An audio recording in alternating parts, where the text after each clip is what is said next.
Hello, good evening, or good morning. Where are we? Australia? Yes, we're in Melbourne, mate. It's 10:50 in the morning over here, so yeah. Good 10:50. morning, Yeah, all guys. right. Good morning, Melbourne. Good morning. So, how are you, Rob?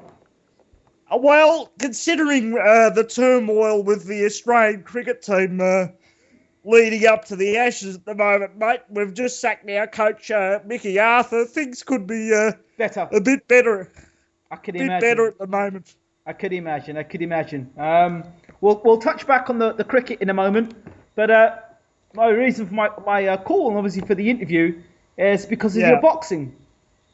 yeah. So tell us a bit more about you. Tell us a little bit of background about you. Well, background is that what I originally wanted to do was work in the legal industry, be a lawyer or a law clerk or something like that. I did a diploma of business legal practice. So I'm actually a qualified law clerk, and things didn't work out in that area for various reasons, and I was I was frustrated because I believe that whether you've got a physical impediment or such as I have or not, that if you're able to contribute something to society or do something worthwhile on the planet to leave a footprint, or I believe that everyone needs a purpose in life, and if they've got the capabilities to do something, they or the brains to do it, they should be doing something. And I got extremely frustrated, and I always had a love of boxing, and I I was on Facebook one day searching through my friends' suggestions, and I didn't even know who she was, to be honest.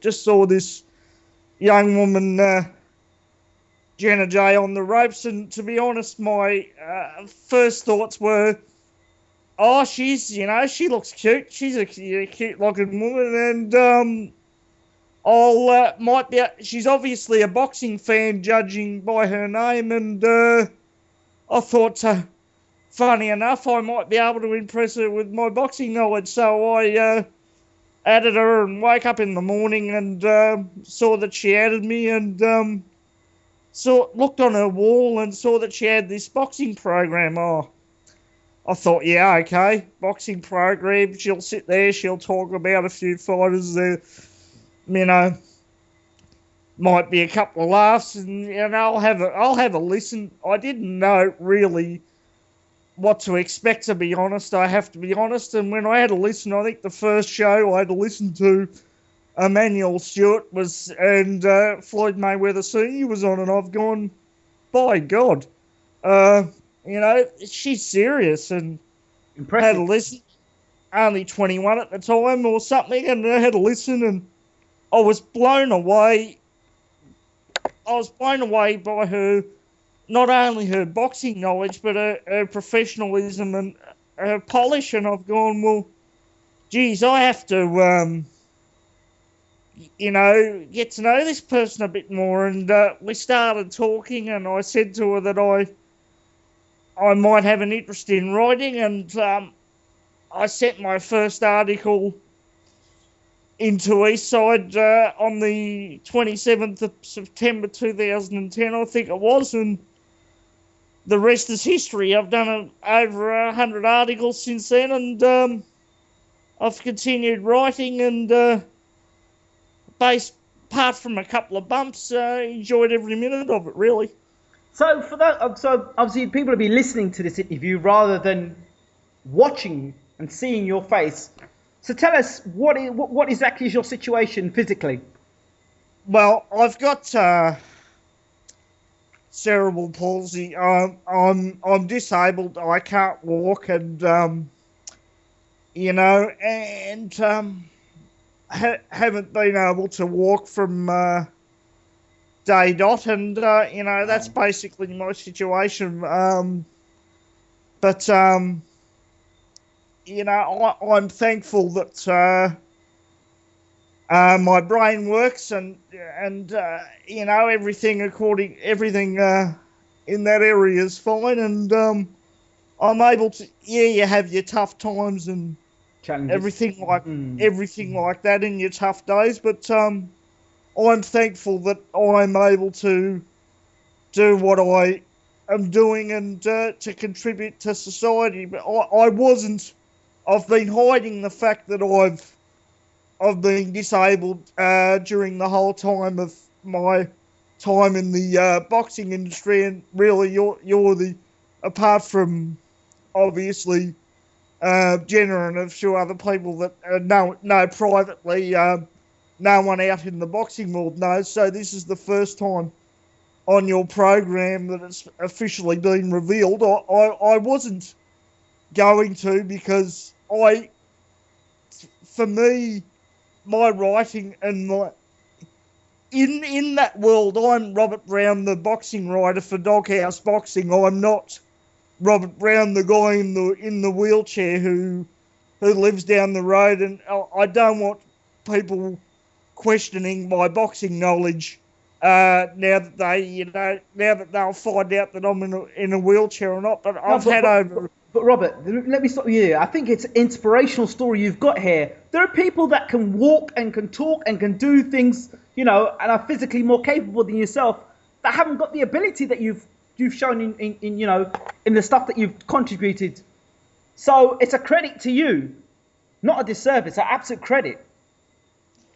Yeah, thanks for that, Ingram, but I don't want to start to get fans or anything like that, because, they go, this guy's courageous, he's disabled. I don't see myself that way. I just see myself as a normal person like you, who happens to have a hunk of metal underneath. I want people to respect me for the articles that I write and the interviews that I do. Absolutely. But everyone's story is different. I mean, you've known my story about chronic fatigue syndrome and my battles with that, and for 7 years, nobody cares. Nobody gives a damn. Nobody cares. Nobody really cares. And so therefore you have to battle and struggle along with it and deal with it and come through those challenges. It makes you a much stronger character. And so that's why I appreciate the life that I have, and I also appreciate when I come in contact with people who have, struggles in life and challenges, because at the end of the day, that's what makes us, be appreciative and grateful for where we're at. Well, the main thing I wanted to do was because I tried to get a start in the legal fraternity, and for whatever reason that didn't work, and I went through a bit of a period, and I just one morning I just said to myself, what do you want to do? Is that it? Do you want to throw in the towel and have everyone out there expecting you to throw in the towel and say, oh, it's all right, he's disabled, it's okay for him to throw in the towel and give up? It's not. I decided to take a risk to see if I could. One is to see if I was able to write, and one to see if I could start my career in another direction. I mean, it's the one thing I want to see people out there is, yes, it is difficult. What I did. It is difficult taking a risk, because when I wrote the Michael Katsuda's Marquez fight analysis, which was my first article, I hadn't written anything seriously for a couple of years, not since I finished my studies, and it was a daunting thing. But there's one thing you got to decide when you're taking risks, and you've taken plenty of risks, you know what I'm talking about. Yeah. And the one thing you got to decide is the payoff, if this comes off, is the payoff of me taking this risk going to take me forward? And is it really, if all that can happen is if you're not good enough and someone says no or whatever, then all you are is back where you started anyway. So it doesn't really make much of it. You have to take risks in life to go forward. I mean, this interview is very different because it's touching a nerve within myself. You know, there are many times, even now where I am in the Caribbean, people think, well, you know, Ingram, you've got a great life. You're in the Caribbean with your wife. You've got the hot sun. You've got the beaches. But you know, my life's not about that. And so you want to be a success at what you do, and you got people slamming the door in your face, people telling you can't make it. You get up every day. You look on your YouTube. There's negative comments, and you have to respond. You've got to find a way of responding. The amount of times I thought, you know what? Why am I bothering? Why am I bothering? But the pull is just so much to do this. I don't know. You know. But and that's you live in the Caribbean. You live in the Caribbean. You know, there are parts of the Caribbean that people don't understand. It's very poor. Yeah, there are the resorts run by the American businessmen, and the people who go over for holidays are basically sheltered from the poor areas of the Caribbean. And, absolutely, spot on. You know, I mean, the Caribbean, there are a lot of people living in poverty, and it's not as great as what the people think it is. There's a lot of poverty in the Caribbean. Oh, absolutely. People say to me, "Oh yeah, great sun, beaches." They're thinking like a tourist. They're not thinking like somebody who lives here. And a lot of people, they look at my YouTube videos and they say, well, why can't you do this? And why can't you do that? And why shouldn't you do this? And I'm like, from a small little island in the Caribbean called Grenada, right? I'm on the island. I'm not in London. I'm not in America. But I'm still getting the news. I'm still getting the information through. So it's a challenge. But, you know, you try to overcome those challenges where you can. Exactly. Now, so tell me more about. Tell me who your favourite fighters are. Well, you're gonna laugh, but being a journalist, I try as hard as I possibly can to be objective and not be a fan of particular fighters, because it comes along at some stage where I'm gonna have to evaluate their fights and criticise them, and you know it's difficult. It's a very difficult situation to be in. I mean, I can tell you certain fights that I'm looking forward to. One fight which may happen in Britain is a fight between Tyson Fury and David Haye, and yeah, I heard today Tyson Fury saying that 80% of the money to me, 20% of the money to David Haye. David Haye says 50-50. Who knows? I think it will happen, because I think it's really down to David Haye whether he takes the fight, to be honest, because I think he'll take it, because he's seen Tyson go down a couple of times, and he's seen him knocked down and given severe trouble by a cruiserweight until he knocked him out, until Tyson knocked Cunningham out. Cunningham was probably ahead in that fight. I don't know how you scored it, but you know, and you know, they're both good athletes. They're both got high skill sets. Although if I was to pick a fighter in that fight, I would have to go David Haye. I think he's faster. I think he's punches as strikely straighter and sharper. I think he's got a bit better footwork, and I would actually pick David Haye to knock out Tyson Fury in that fight, if that fight actually occurred. But the reason I'm looking forward to that fight is because with the way those two talk and that, the press is the presses would be unbelievable. I mean, I don't know what you reckon, but I think this could be the biggest British fight build-up since Ben Eubank won.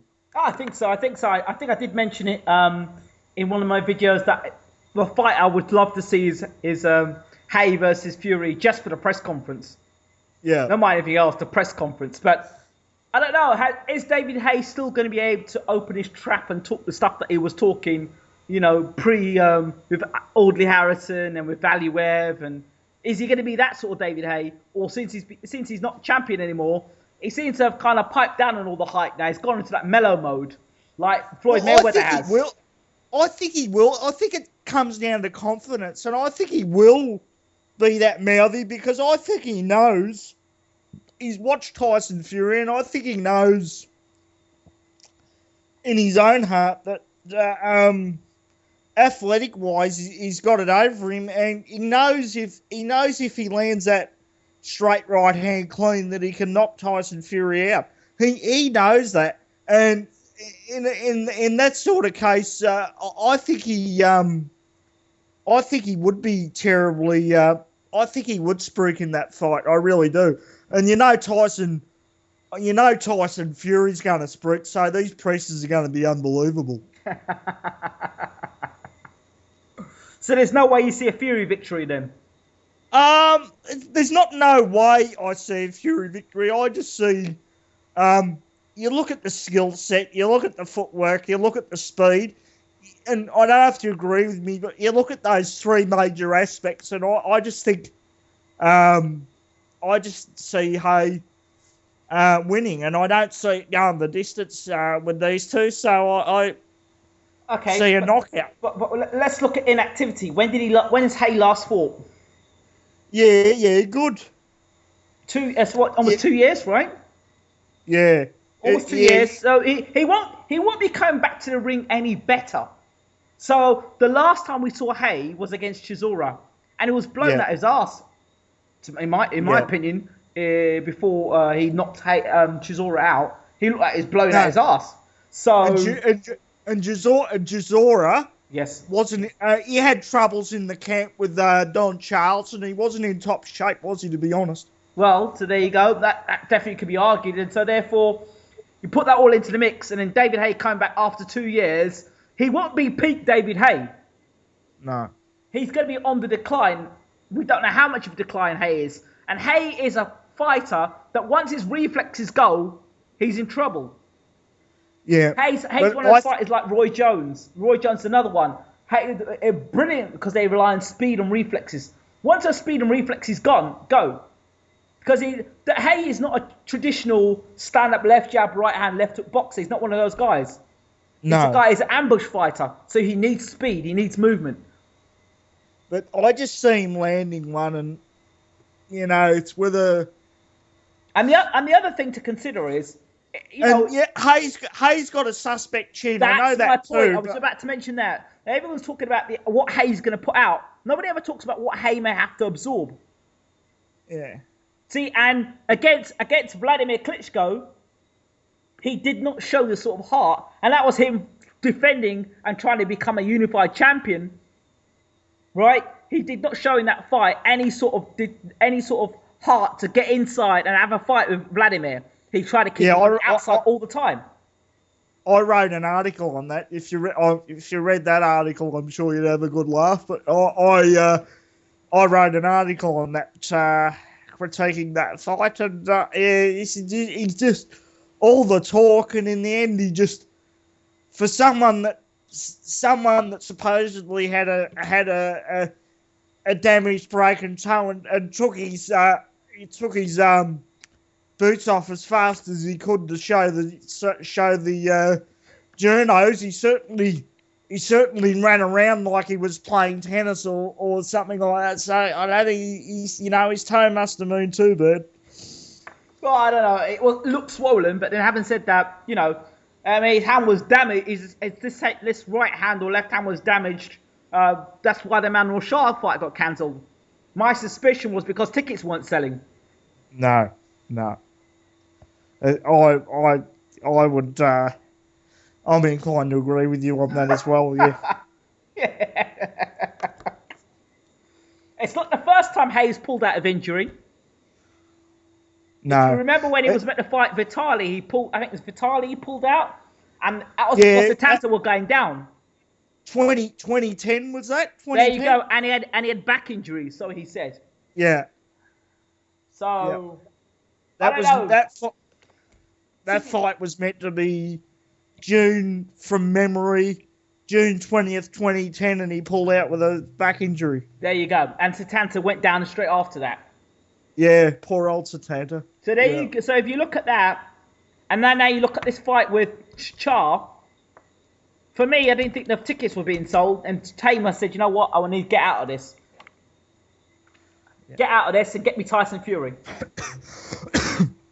Yeah, well, I hope that comes about, because I think it's going to be as big as build up as, say, you know, a Ben Eubank or a Lewis Bruno, or, you know, one of those classic British fights. I think this could be as big, if not bigger. Do you think it'd be bigger than Chisora Hay? Oh, definitely, yes. I have no doubt about that at all. Really? Yes.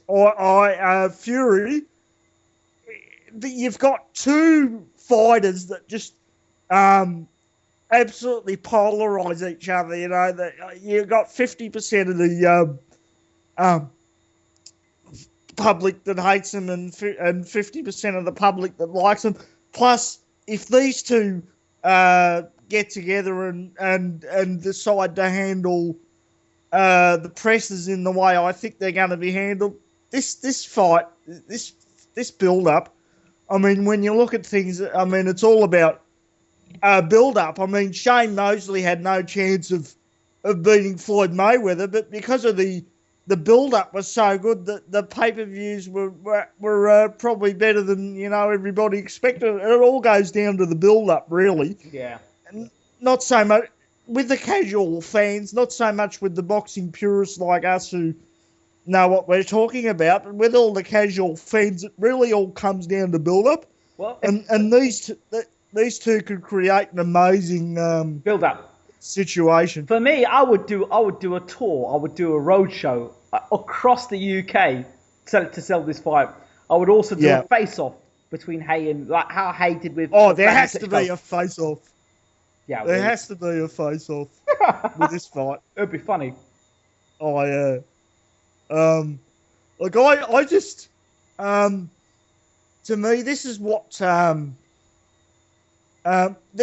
heavyweight division is desperately needed, and this has to be handled and done properly. And with these two, I believe it can be done. Okay, let's talk about the fight Mayweather-Canelo. Your thoughts? People are gonna hate this, but you know me, I'm always brutally honest. Yeah. Mayweather will beat Canelo easily. Yes, Canelo's strong. Yep. He's a tough fighter, but you saw the fight with Austin Trout. Austin was troubling him with his jab, his movement, his right hand. And the thing about Canelo is he fights in spots. Yes, as you've seen, he does, and his work rate is very poor. Yeah, and he has long dead spots in those rounds, and all Floyd will do is will wait for him to flurry. He'll block all those, and then he'll wait for Canelo's dead spots, and he'll just counter him. Yeah, counter the bejesus out of him, for want of a better word. And to me, a good young fighter, good build up. Plenty of obviously Canelo's going to have a huge Mexican contingent behind him. I think the pay-per-view numbers will be quite high, but in terms of the fight, it's like a lamb being led to slaughter, isn't it? Yeah. Well, that's what I want to ask. I want to ask your opinion on this, Ingram. Yeah. Why do you think? You know, when there could have been other fighters, you know, there could have been Garcia. I mean, there could have been other fighters that it could have given the. Why a golden boy risking their golden ticket and basically handing their golden ticket to Mayweather? Is it basically that they know he's going to lose, but they're banking on that Canelo might have a better performance than Cotto, and you usually get two big fights after you fight Floyd. Look. Let's make this quite simple, right? To me, it makes perfect business sense. Just like Amir Khan, I think that if you're going to get knocked out, if you're going to get beat, if you're going to get destroyed, if you're going to get humiliated, if you're going to get exposed, then at least let it be against the pound for pound number one. Yeah. Yeah? Yeah. How would you rather get beat? Get beat by old Cotto or someone else, or get beat by Floyd Mayweather? You get paid a hell of a lot of money. You get your reputation, you fought against the best man in what. Nobody can say you fought a bum. You fought the premier, the number one guy, pound for pound number one. What more do you want? Yeah, and as you said, yeah, you get paid a lot more. I mean, and it will be one of the biggest grossing fights in boxing history, for sure. For sure. Yeah. For sure. Oh, absolutely no doubt. This fight is going to be huge. I mean, I read an article just before I spoke to you this morning that was posted on my FB saying that just the nosebleeds for this fight are going to be $350. I mean, I don't know how accurate that is, but if that's the case, that's incredible prices. I mean, I imagine what the ringside's going to cost you for that fight. I mean, that's incredible prices, isn't it? It is. And I'm going to do a video, and in my video, I'm going to do a video prediction. I haven't done them in a while, but you've got to ask yourself the question: who has Canelo fought that you can say, yeah, right there, that performance there, maybe believe he'll beat Floyd Mayweather? No one. Well, there you go. But then you can look at many Floyd fights. What's so special about Canelo's style that's going to beat Floyd? He's bigger than him. Right. We've been there before. Right. Well, what else? He's not technically a better boxer than Floyd. He's not got better footwork than Floyd. He's not got better defensive skill than Floyd. He hasn't got a better straight right hand than Floyd. He hasn't got a better work rate than Floyd. So, and he hasn't got a better boxing brain or experience or ring generalship than Floyd. So, well, how are you going to beat Floyd? Let's get down to brass tacks here. He's not going to beat Floyd. The only thing that Canelo can hope for is a performance that is better than the one Cotto gave, or matches it. But I mean, that to me is going to be difficult for him as well, because Cotto is, I believe, is more active, and I don't know whether you agree, but in my opinion, he's got a better jab than what Canelo has. So Cotto's a proven entity. Cotto's fought the best of the best. Well, Canelo, you can't say Canelo's fought the best of the best. His first decent fight was against Trout. Yeah, and even that, no disrespect, but even in that fight, there were people who were thinking Trout won the fight. So, How did you have it scored? I don't know. I personally had Trout winning the fight by a couple of rounds. I had Trout winning the fight by 1 point. Well, that's how I had it. Well, there you go. I think if the fight wasn't in Mexico, it was in Mexico, right? It was in Texas, which is basically Mexico anyway. Well, yeah. If it wasn't there, I truly believe that the fight had been different. But it's the angle. Trout does not bring in money like Canelo does. We've got to think about this when you go to these fights. When these fights go to point decision, you've got to think this out, not from a boxing fan's point of view, but from a business standpoint. Is it better business for Malignaggi to win or for Broner to win on points? It's better for Broner. Oh, you can boo and you can complain all you want, but the decision won't get overturned. So Broner goes on, and people will forget about that fight when Broner decides to fight Maidana, or decides to fight Keith Thurman, or decides to fight somebody else. Nobody's going to care about Paulie Malignaggi. Do you understand? No. That's how boxing's always been. That's not going to change. It's about who's going to make the most money and going forward. Malignaggi was not going to make the most money going forward. Do you understand? But Broner is. Yeah, and I don't know how much of my stuff that you went back and you've read or whatever, but I don't I don't hide from the truth. If there's something that needs to be written that I believe should be written, I'll write it, because unfortunately, with some of the boxing press, not all, but with some of the boxing press, I think journalists need to set the agenda rather than just reporting the news or reacting to what's been said on social media and writing about it. You have to actually write. Well, that's what I try to do. I agree with you, and that's one of my pet peeves. You hear a lot of these people doing interviews, but they're not doing an interview. They're repeating what somebody else has already asked them. That's not an interview. I want you to tell me something about you that I don't already know, or the fans don't already know, or at least try to make an attempt to do some work. But you're asking the same questions over and over again. I mean, you're not an interviewer. No. You know, you're a repeater. Yeah, exactly. And I think as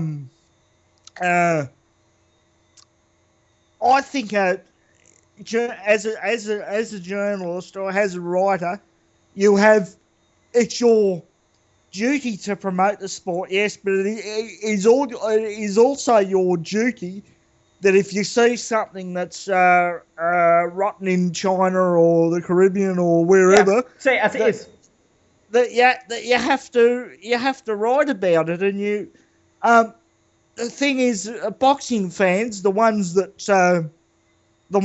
post, the ones that read, the ones that surf the internet, they're not idiots, and you shouldn't. They shouldn't be treated as such. No.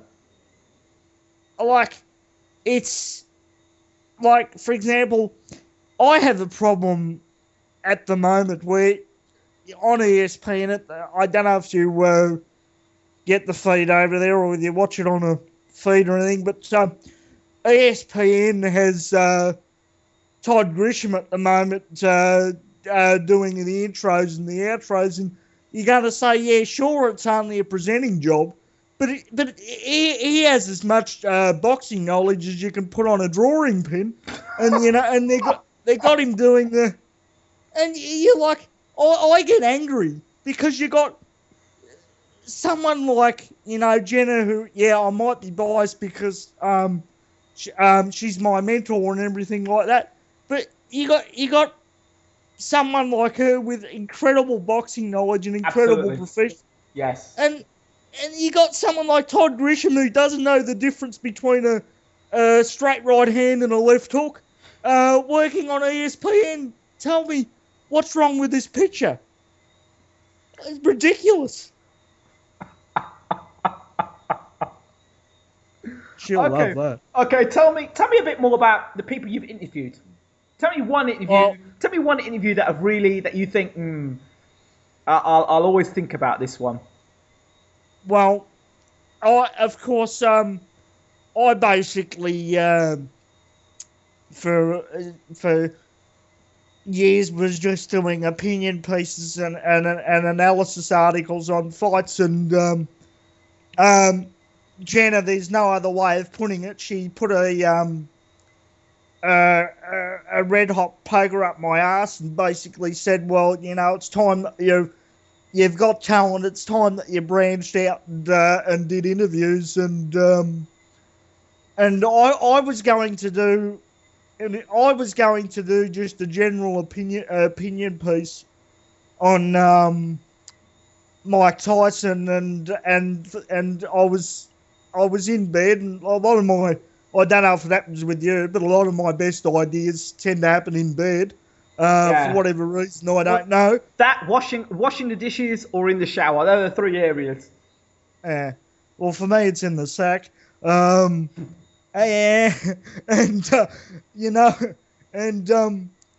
thought, well, I didn't think I was any chance of getting it, but I thought, well, instead of doing a opinion piece like I normally would do, I've got Steve Lott as a friend on my SB.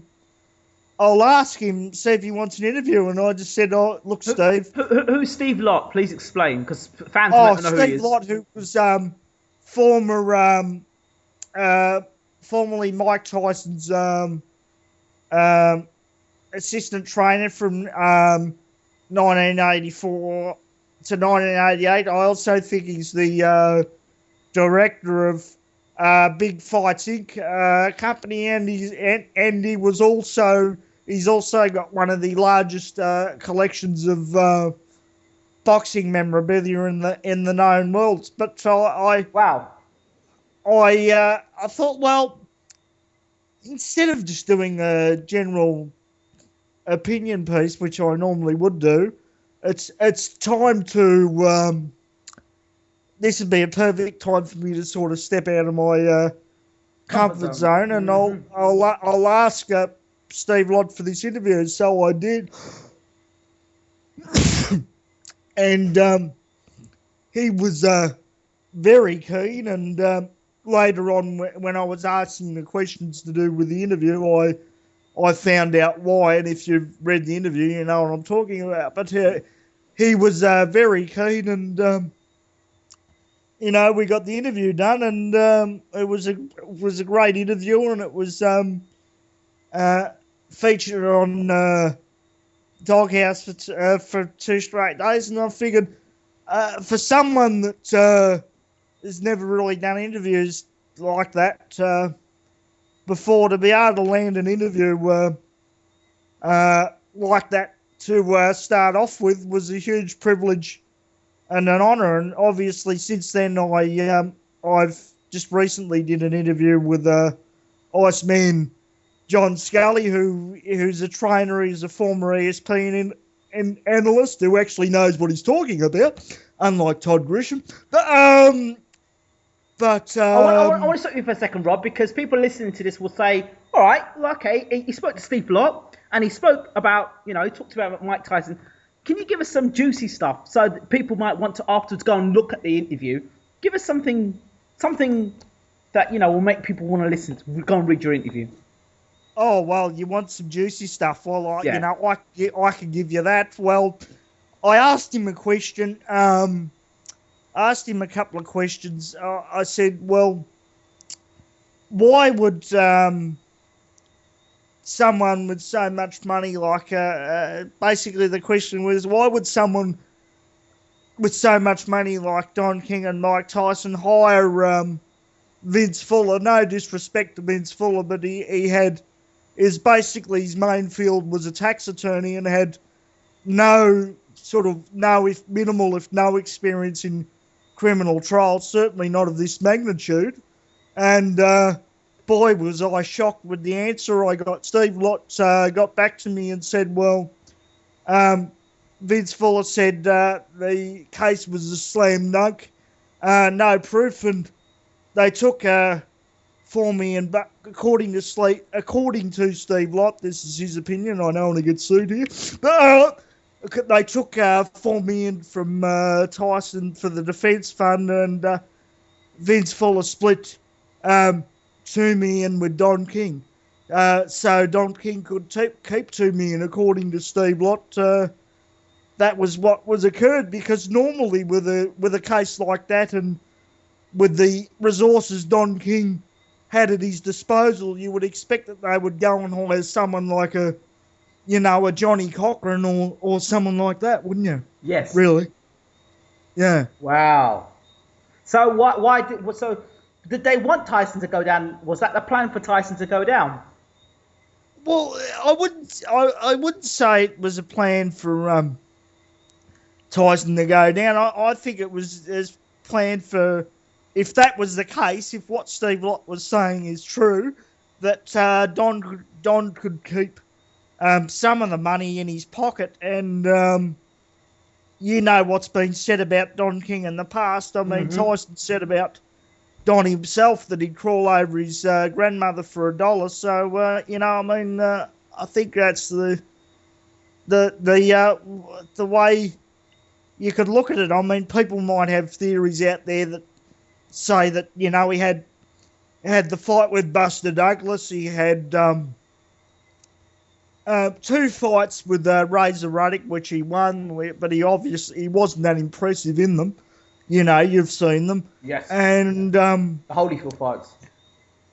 Yeah, and could say that Don King didn't mind him going down because he'd be worth more money after he got out. But I'm not saying that. I'm just saying there could be theories out there like that. My personal opinion is that I think that they underestimated the magnitude of the case. I mean, they probably thought they could. This is just speculation here. They probably thought they could buy Desiree Washington off with a bit of hush money too, maybe. And but obviously it didn't work out. So a lot of people around the world don't believe that Tyson did it. Tyson raped Desiree Washington. Did you get any information about that? I respectfully didn't ask that because I had a feeling I'd know what the answer would be. And look, people have theories out there, but no one knows what happened in that hotel room except for Mike Tyson and Desiree Washington. And that's the difference between a real journalist and a shyster. I'm not just out there just to, get my name out to stir headlines or whatever. I mean, I could have done an opinion piece about whatever I liked and released it.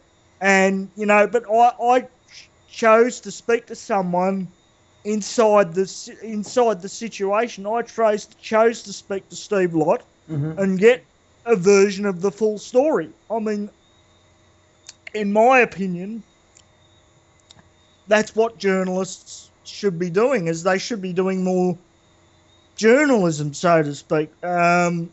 Which is, a bit of a lost art these days. I don't know what you think, but, it's like, I'm going to respect Mike Tyson and I'm going to respect Desiree Washington, and I'm never going to ask that question or speculate that question. We've all got our opinions, of course, on what went down, but no one really knows except for the people inside that hotel room. And why speculate on it? You got to be respectful of the of course, absolutely. Situation. Absolutely. Is there anything else that you could reveal to us? Oh yeah. I've got something else. There was I said, well, the speculation during when Mike was in jail and after Mike got out of jail that his bank accounts had been raided, that he was virtually bankrupt and everything like that. And I put the question to Steve Lott because, there's a lot of everyone likes to bash Don King for one reason or another. And, I decided, I put the question to Steve Lott. I said, look, if he was supposedly broke after getting out of jail, then why would he re-sign with Don King in 1995 after getting out of jail? I said, surely some of the responsibility of Mike, if it was wrong or him going downhill after, surely some of the responsibility has to rest with him. It's not all on Don King. But hold on, I would stop you there. And I remember interviewing Julian Jackson, and I think along the lines he said, yes, Don King may rip you off, but he'll pay you a hell of a lot more than anybody else would pay you around the world because he was the world's best promoter. Yeah. So. Yeah.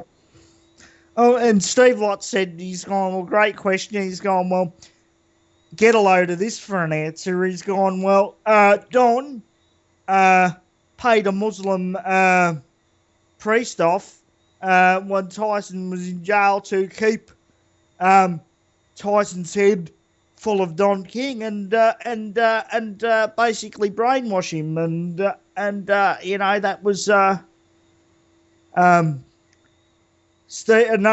another one of Steve Lott's claims. And what really surprised me was there was no ambiguity in these answers. He sort of went for it in making direct claims. And excuse me. And even someone like me, who's known for being controversial and not that shy at all, I was just shocked at not only some of the claims in this article, but some of the direct nature of some of these claims made by Steve Lott. Was a huge shock. It smelt of me that someone that had basically that had been wanting to talk and wanting to get things off his chest for a long time, rightly or wrongly, and I was just the right person at the right time, I think. Wow. All right. So what are you doing now with yourself? I'm sitting here talking to you, and before that, a couple of days ago, I had an article released on Marvelous Marvin Hagler. Yeah, I did see a clip of that.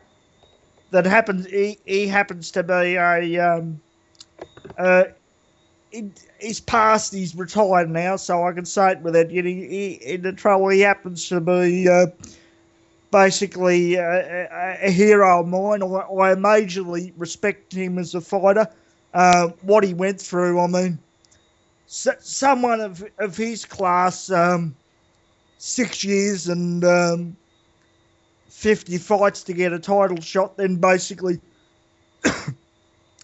lost a very controversial decision to Vito Antuofermo, and had to go through so much to get a title, and plus the way he trained and the demonic way in the way he trained and the sort of way he conducted himself as a man. I really respected him as a fighter, not only as a fighter but a person, and also he's done some work with some disabled charities in the past too. I don't know whether he's still doing it, but he had done.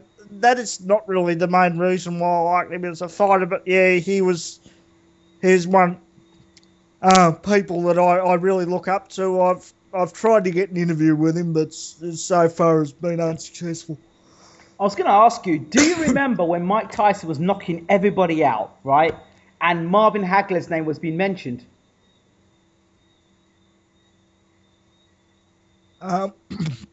Mate, they're in different weight division. I know, but they were talking about Marvin Hagler moving up to heavyweight to fight him. I heard that. I heard that at a time, but I knew it wasn't going to happen because I did hear some whispers about that. Marvin had been a middleweight his whole life, even during the amateur days, and he'd always stayed at that weight, always felt comfortable at that weight. Of course, after he fought Mustafa Hamsho in 1981, and he came in at 157 pounds, the lightest of his career, and there were talk at the end that in 1981 that he might go down to 154 to face Sugar Ray Leonard and Duran and those types. In the end, two of them, Hearns and Duran, came up to face him, and of course the much talked about fight in 1987 with Sugar Ray coming back as a middleweight. But yep, I knew he was never he was never going to move. Like he stayed at a middleweight his whole life. So why did people even mention that? Why did people that were that desperate for somebody to beat Mike Tyson, they were mentioning Marvin Hagler? Yeah, it's ridiculous. I mean, it's beyond me. It's like, believe it or not, in other sports, he's 50 years old and there's still some talk out there. I don't know if ridiculous talk out there in the forums that Michael Jordan might make a comeback at 50. I mean, you hear some ridiculous things. I mean, it's amazing what you hear out there. Well, no, Evander Holyfield's coming back, I believe, in November. Well, it's just, look, Evander Holyfield's a legend. yeah, he can beat some. He can beat some C grade and some B grade, some C grade level fighters, but I think it's, he obviously needs the money. I think it's sad that he's continuing fighting. I just hate to see fighters go on way past their prime and destroy their career. Not destroy their careers, but diminish their careers. To me, Absolutely. It's devalues them, and devalues what they really were and what they did in their prime. Not for us, it doesn't, but for people that look back at. For people who don't know a lot about boxing and they look back at the records. They'll look back. Oh, they'll box wreck it. Yeah. And they see this. They see the 6 or 7 losses with Roy Jones. They see Mosley in his last couple of fights. They see De La Hoya and they go, these fighters weren't that great, weren't it? That they're prime, they're absolute top of the sport. But of course, the sad thing about that is, except for the true boxing fans, people don't really see that. They just see the records, and that's why I hate to see people go way past their prime. Yeah. All right, I want to talk about, because I did say we'd go back at the end and talk about Melbourne, and before I come to the interview, we will talk about Melbourne. I spent almost a year out in Melbourne. Yeah?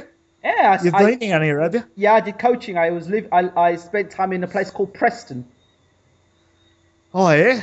Yeah, I was in Preston. Did you, and obviously, did you spend much time around the markets and everything? Yeah, we went to the markets and stuff. That was beautiful. I love the place called Frankston. A lot of people said it was a bit of a trashy area, but I love Frankston.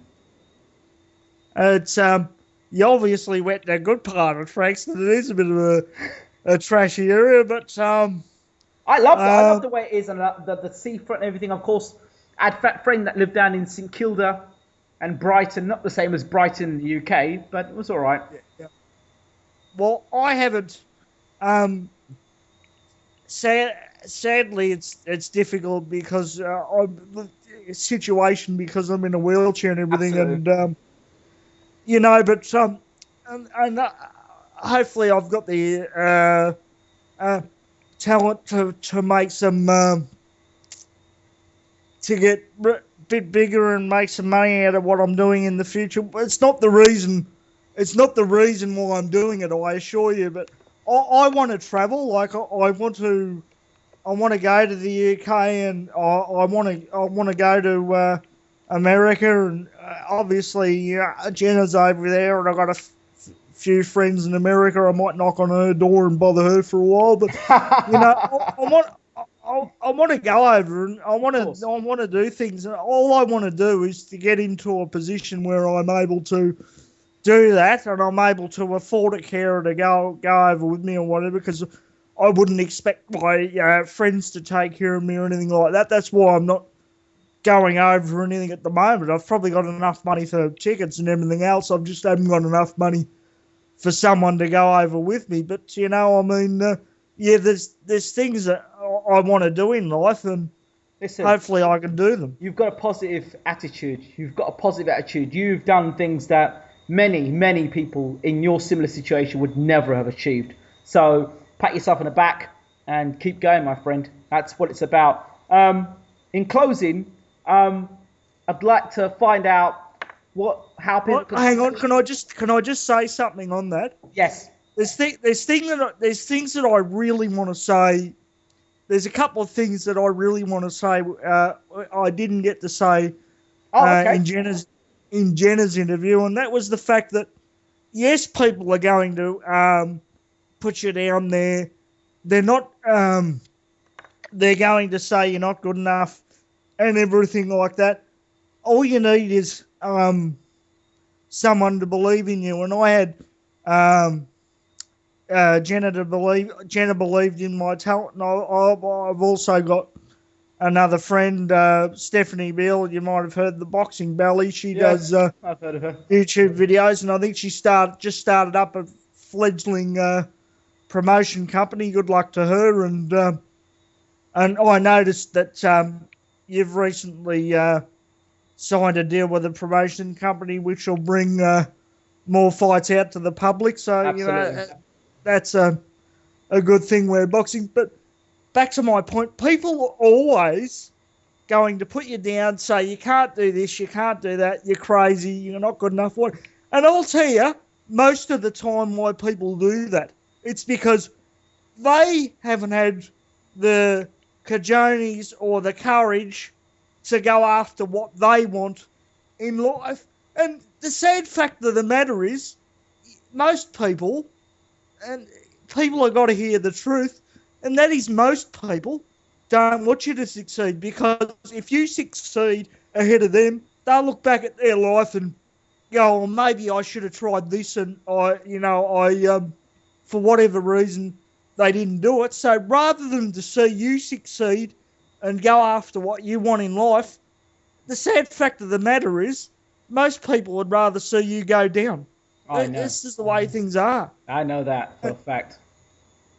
And what people have got to remind themselves of is, you're actually, if you try and you've got the talent, you're a better chance of succeeding than failing, because 9 out of 10 people that would normally go after your position have got that attitude, and they're not going to try. So you've got a head start already. Thank you. Thank you. Your words are really inspirational at this minute in time, because nobody knows what's going on in another man's backyard, but I can certainly tell you that your words are hitting home and inspiring me on a level that you haven't even got a clue. But thank you so much. I'm sorry, you're probably pressed for time, but can I just clear something up or mention something else? Please, go ahead. I used to, I just wanted to give my side of the story. I gave it a little bit in Jenna's interview, but I just wanted to give my side of the story in terms of East Side boxing and what went down there and why I left and moved to Jenna with Doghouse and everything. I just want to go through that a little bit. Interesting. I do want to hear this then. Tell me more. Well, I knew, I don't know how much I'm allowed to say, I knew there was some problems. Jenna, Jeff was getting tired and frustrated and everything towards the end, and wasn't putting the effort into the show that he was normally putting in, and Jenna had spoken to me before she moved and said that they had a bit of a strong discussion about Jeff's commitment to the show. And one thing I've learned from Jenna is you've got to be professional, and she's not qualms in telling me when I've got to lift my game too. Don't worry about that. But it's like, so I knew there were a few problems, and the show before she left, she was hosting on her own, and I thought, okay, they've just Jeff's just come to a mutual agreement that he's he's probably left, and Jenna will host the show on her own from now on, and and I heard that from what I heard, I understood the information was that it was because Jeff was racist as well, or he made some racial comments. I'm coming to that. I'm coming to that. Bear with me. Yeah, and I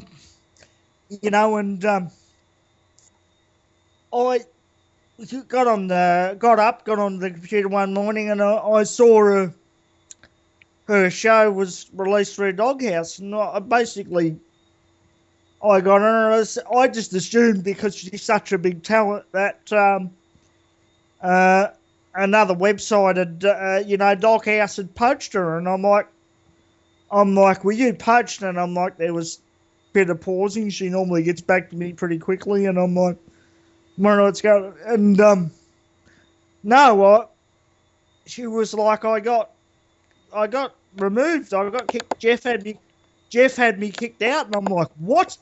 I'm like, yeah, and then she started to explain to me what was going on and how she was backhanded and backstabbed and everything like that. And this is, everyone gets their moment in life to prove what sort of person they are, and this was my moment. And I said to her, look, I cannot. So, I'm in the, sorry, I'm in the middle of an interview at the moment. So I'll speak to you later. Sorry. Yeah. So basically, this was my moment to sort. You have to prove what sort of person that you are. And I said to her, look, after she explained to me what went down and the circumstances and everything like that, I just said, look, I can't stay at Eastside. And she goes, well, this is when I really found out Jenna was a true friend. And she said to me, you got a comfortable position, don't leave on my account. And I'm like, what? I said, it's nothing to do with that. I said, it's about the principle of the thing. I said, you're a friend of mine. I said, after the circumstances of what's gone down here, I cannot continue to write for Eastside and then turn around and then tell people you're my friend. I said, I just can't do that. I said, whether I get another job or not. I said, I'm leaving. I said, I cannot stay under these circumstances and under the principles of this. And she goes, well, fine, I'll see what I can do. And I thought, well, she's set up. She'll get back to me in about a week. I might have a chance at a job or whatever.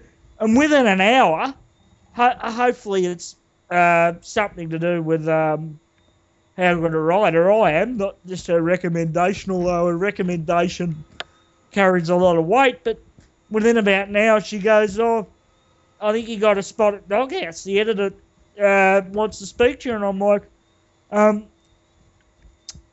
okay. Thank you very much. I was shocked at how quickly she endorsed me and got me sorted out. But it's the difference between real friends and the people that say to you that they're your friend and stab you behind their back, or there are people that you'll sit down and have a beer with quite happily, but they're not your friends. And Jenna is my friend, and when it comes to my friends being treated badly or unfairly or wrongly, I'm old school when it comes to what the real meaning of friendship means. And I won't stand for any. I won't stand for any of that business. That's applaudable. I won't stand for it all. That's applaudable, really is. And you can understand what I'm saying if you carry the same values that I have. There's no way you can write for a website that supports some. I won't say any of the disgusting comments that have been said, but someone is so racist, and someone who will go behind and backstab someone that got them in the show, supported them and built their reputation in the first place. Where the old rule in the school is you don't bite the hand that feeds you, and Jeff well and truly did that, and it was a rude shock to me too, Ingram, because for 2 years I worked right with Jeff. He guided my articles. He helped me. He gave me advice, and what really upsets me to this day is that I had no idea what sort of person he was until I found out later on. And when you have a 2-year relationship with someone, and then you discover, the disgusting underlying things about them, I was shocked to the bone. shock to the core, because when I work with someone or work for someone, I give them 100% of myself. And plus, when you read my articles or anything that I do, there's me in there. There's no facade as far as that's concerned. That I know. I did hear. It was sent to me actually, and it was sent to me quite a few months back. I was going through my Facebook page, and it was something that Jeff said about Derek Chisora. I was shocked. I was stunned. I couldn't believe it. And this is somebody I've been listening to for months and months and months. There was worse comment. I know what he said about Derek Chisora calling him the N word, but there's worse comments than that, Ingram. There was something he said about Shannon Briggs. That N word should be hung from a tree down south, and and there was KKK comments, and this is old fashioned, disgusting. I thought this sort of racism. Maybe I'm a bit naive, Ingram, but I thought this sort of racism had gone by the wayside. Well, and unfortunately, it hasn't. And even I have to unfortunately say, even in Melbourne, I had my fair share of experience in it as well. Yeah. So it's unfortunately, the unfortunate thing about social media, such as Facebook and Twitter, it's been great for me because I got a job out of it, and it's enabled me to meet incredible people around the world, such as yourself and Jenna, and enable me to work to do what I want to do and everything. But unfortunately, also it gives a lot of ignorant people a platform to spread a lot of their ignorant and racist views, and that's the unfortunate part about the whole thing. It's a small group ruining it for the many. That's why I look at it. Yeah, so, it's just unfortunately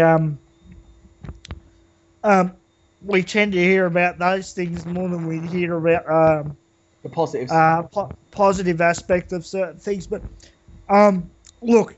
As for a side, I'm thankful for they were the first. I'm thankful for the fact that they were the first website that got my views out there and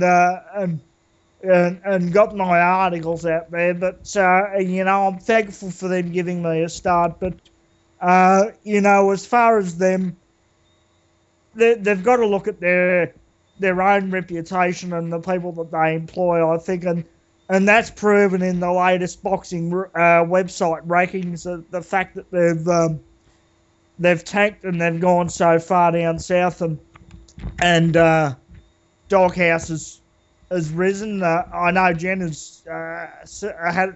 the other writers are so committed, and Jenna's had a lot to do with that. Hopefully, I've helped a little bit, but it's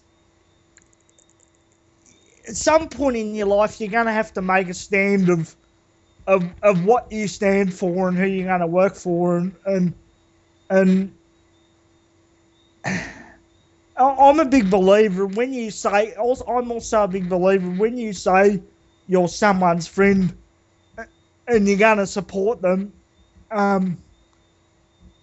You have to show that, and I was in a fortunate position where at a very early stage I was actually able to show that to Jenna, and the fact that I actually was her friend, and I wasn't just using her up to start my career off or whatever, and that I was actually able to show her that I would support her to the nth degree, because I think she's an incredible and extraordinary woman and should be further ahead than actually what she is. But absolutely. Hopefully, that actually occurs, and it will. Hopefully, I can go along with her and be a researcher or something when she's all over on the television. I'll just be happy to be the background guy and tag along with it. But It's only you know, it's only a matter of time, Rob. I believe that Jenna will be a success. Only a matter of time. yeah. Well, if I can get to half the success that I believe she's entitled to, I'll be a very happy person. Absolutely, Rob. Before I finish now, could you give us your social media contacts so that other people listening can see the fantastic work that you're doing? It's Robert KO Boxing on Twitter, and it's also Robert KO Boxing Brown on Facebook, and contact me there, talk to me, ask me anything you like. But the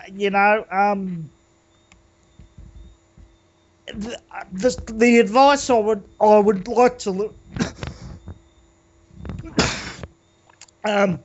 to give to budding riders and everything out there is obviously you've got to have knowledge and have a basis for it. I believe in such a such a complicated sport like boxing, you should have 2 or 3 years being really into boxing before you should even think about riding on it, or have a vast knowledge. But if you decide to ride on boxing or any other sport or anything else for that matter, write something that's gives an idea of to the readers of who you actually are, and what you stand for and what your opinion is, and also try to come from a different angle. Like when I did my Emmanuel Stewart tribute, and when I did my Marvin Hagler article just recently, I tried to go in depth as to how their paths diverged and how the different fighters saw each other, and why Marvin Hagler, seemed to have the inferiority complex or towards Sugar Ray Leonard that he did have, or seemed desperate more than perhaps anyone to define his legacy by Sugar Ray Leonard, and unfortunately the loss still eats him up to this day. And what he needs to realise is, defending a middleweight championship 12 times in that era,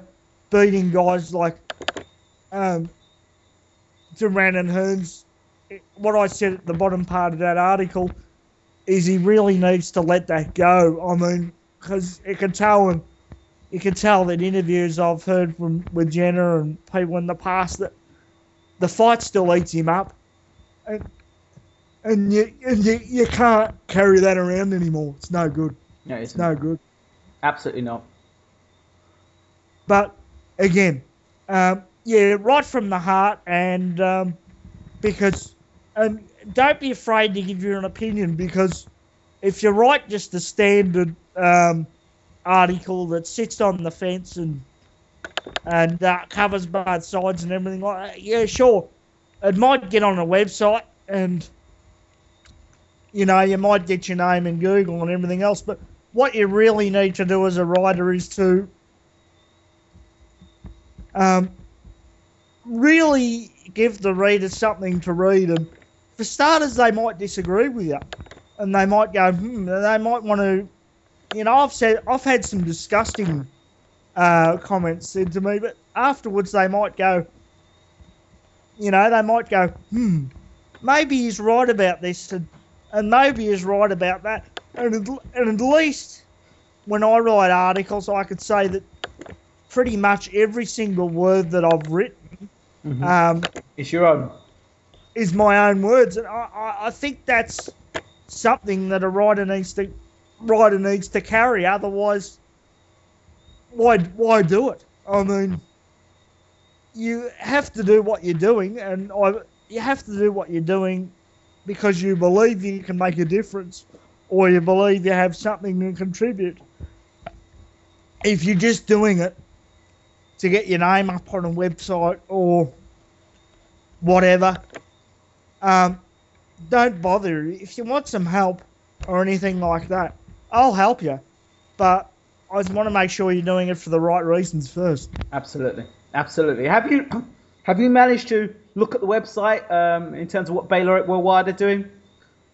No, I've been busy with my stuff. I will. In fact, I'll get straight off here and I'll go and have a look. But I've been busy thinking about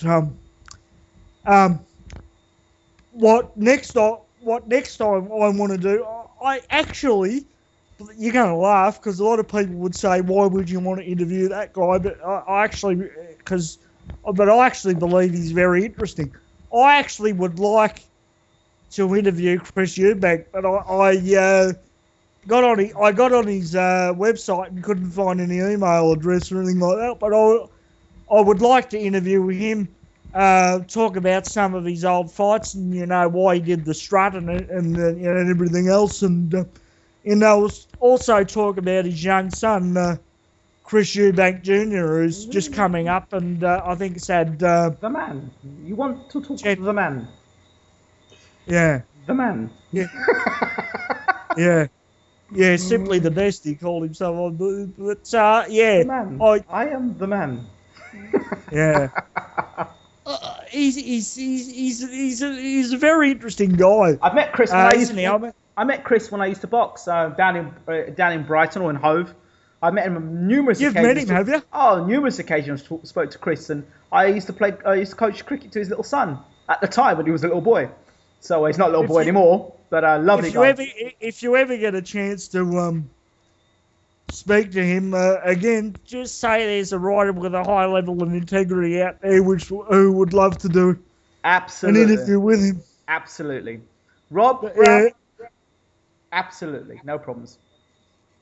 Yeah, well, it's just that I think people took him the wrong way. I mean, he appeared to be arrogant, but I just believe it was a case of if he thought he was intellectually superior or he thought he was better than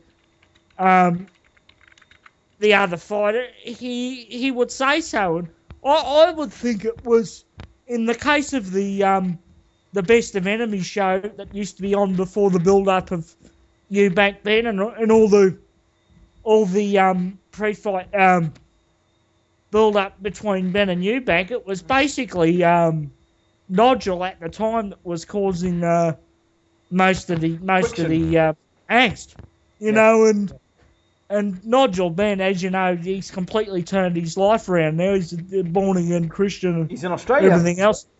And he used to call himself the devil's advocate. I mean, it's amazing, isn't it? But he would be another fascinating interview, Nigel Ben himself. Mm-hmm. But also, the reason I'd like to interview Chris Eubank is there's one important question that I would like to ask him. Obviously, you know about the tragic second fight with Michael Watson back in 1991, I believe it was. The question I would like to ask him is, there was a lot of focus on what happened to Michael Watson and the lack of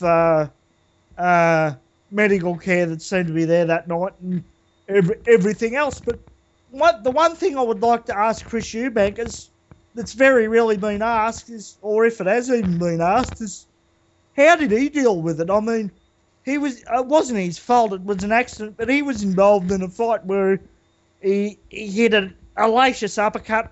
For people that haven't seen the fight, Michael Watson fell back against the ropes, and because the ropes was so loose, he basically, snapped his neck. And I always wondered how you got to have incredible strength to be able to come back from that, and be as good a fighter as Chris Eubank was. I mean, he won championships after that, and went on to have a great career. But I don't know I'm a fairly strong person myself, but I don't know if something like that happened to me and I was in the ring, that I would be able to come back and deal with something like that. I mean, it must have been unbelievable for him to deal with that. I mean, and come back the way he did. Very much so. Just showed how mentally strong Chris Eubank was. Yeah, well, what people may not realise in that fight is Michael Watson earlier back in 1988 had soundly beaten Nigel Benn. A lot of people would say he beat Chris Eubank in his prime in the first fight. There's a bit of controversy over that decision, and he was absolutely beating the hell out of Chris Eubank in the second fight before that Tragic happened. And, Michael Watson may have ended up being better than both Chris Eubank and Nigel Benn. We'll never know. Yeah, it's true. He certainly had great technical boxing skill.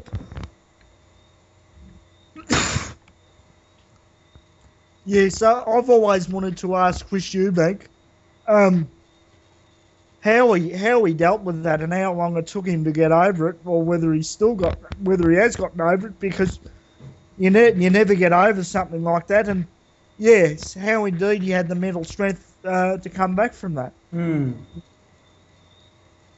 Because, and as a example of how much it can damage a person, I mean, Ben had the fights with Steve Collins and that after the fights with Gerald McClellan and that, and the fight with Gerald McClellan really did him severe damage both mentally and in the ring. Nigel Benn was never the same fighter after that fight, and what happened to Gerald McClellan really did all sorts of damage to Nigel, and he's found solace and he's recovered from that now, but took him a lot of years to recover, and which adds even more strength to what Chris Eubank did. Absolutely. Rob, it's been amazing going through this journey with you, talking about boxing, past, present and future. I look forward to reading more of your articles on Doghouse Boxing. Well, thank you, and there should be coming out very soon. Stay tuned, and to everybody out there, stay tuned. And also, it's underneath the Doghouse articles, but also if you want to congratulate me on any articles or hurl me abuse or whatever you want to do, my email address is robbybrown, ROBBY82 in numerals, at hotmail.com. Yes, I'm uncool. I've got no Hotmail account. I moved to Yahoo or Gmail or anything like that. Yes, I'm still at the old Hotmail. And, and also, even that guy who probably said the worst comment that's ever been said to me underneath an article, when I wrote David Hay, Hurricane of Hype after the Audie Harrison debacle, when I wrote that article, a guy basically wrote to me, let me see if I can remember this correctly. Okay, I've got it. A guy wrote to me, you should lock yourself in your bedroom, light yourself on fire and die. So if that guy would like to contact me and perhaps apologise or hurl some abuse at me even more, go right ahead. It's my job, but, it's like, I had you'll laugh at this with me being disabled and everything. After I wrote an article in 2010 after the Pacquiao-Mosley fight that Pacquiao was past his prime, I was one of the first ones to do it, that he couldn't throw the multiple punch combinations anymore. He was getting turned around by Mosley all night. And it was basically lack of activity, and that was basically the start of him fighting 30 seconds of every round, and the fact that Mosley was able to turn him around and get away from his his punches so easily. After I wrote that article, he's taken the video down now, unfortunately. You can't see it, but I had a guy do a 7-minute hate video about me, about how I was out of my mind, that, you know, Pacquiao was still in his prime and everything like that. And this is the funniest thing with me being disabled. He said, this guy probably can't walk from the bedroom to the bathroom without taking a breath. And I had a laugh, and I was thinking to myself, well, only if he knew I actually can't.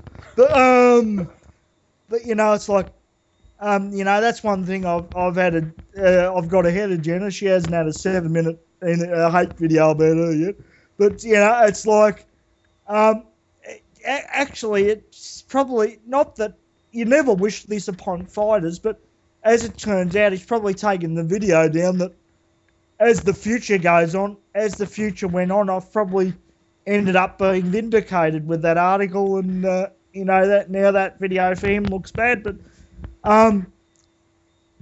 you know, it's, and I wrote an article not long ago that I think Pacquiao should retire. It's nothing to do with the Rios fight. I probably think he still has the speed and the power and the, you know, the versatility to probably able to handle Brandon, and Brandon is the type of fighter that Pacquiao likes. He'll just come straight forward. He doesn't move. He won't be able to counter punch like Marquez, or, you know, wait for Pacquiao to fall in after he throws a punch and then throw an uppercut or what.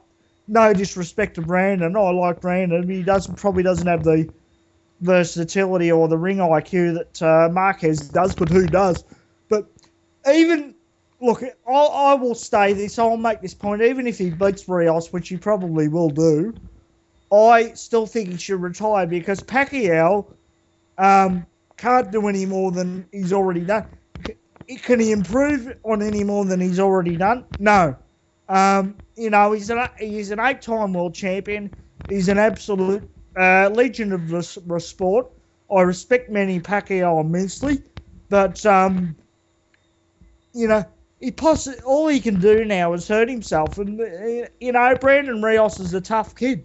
He won't go down, and Brandon Rios could land a punch, and he possibly could lose, depending on how, you know, how much that knockout, that brutal knockout that Marquez gave him, has affected him. I mean, I remember Bernard Hopkins saying that, you know, that's possibly 10 fights out of a fighter, and when Pacquiao's probably only got 1 or 2 fights left, that's a lot of fights. But, you know, Pacquiao's done so many things for his country.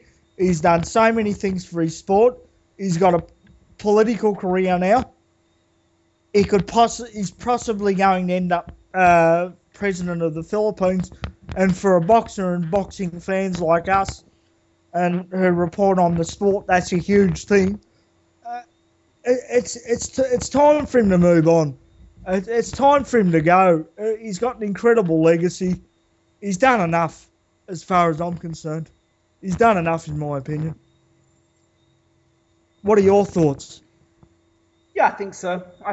I said before that, I said in a video that Pacquiao is in decline, fast decline, and people laughed at me. And when I did the video about it, they're not laughing now. So no, well, I did that I wrote that article in 2010, which was pretty ballsy. But when you're a journo and you want to be taken seriously, you have to do these things. You have to take risks, and I've been proven wrong on certain occasions too. Fortunately, not many, but you know, I have been. And you know, if you want to separate yourself from the crowd and you want to be a real writer, you have to do these things. And you know, I did that article because I saw signs that he was clearly in decline